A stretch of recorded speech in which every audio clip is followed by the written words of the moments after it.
Welcome to Man Does Tech, where I solve the problems you didn't even know you had. You start by isolating the problem dataset so you can act decisively.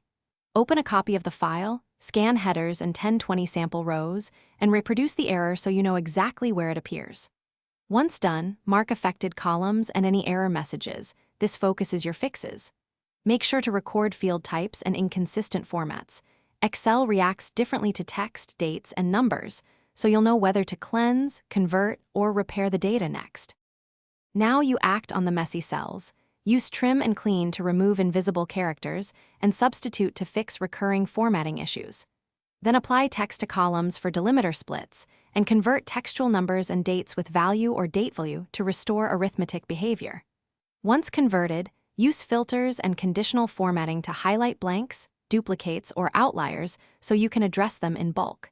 As you work, create a small validation sheet with checks. Finish by analyzing the clean set. Build pivot tables and use SUMIFs to confirm totals match expectations. This proves the fix. Then automate the workflow with Power Query or record a macro so you repeat these steps reliably. If numbers still differ, stop and inspect common culprits: hidden spaces, text-formatted numbers, inconsistent date systems, or manual calculation mode, because these are why formulas misbehave. Adjust formats, refresh queries, and rerun validations until the dataset is consistent and reproducible.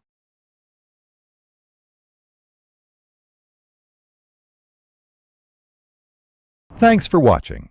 If you found this helpful, don't forget to like and subscribe.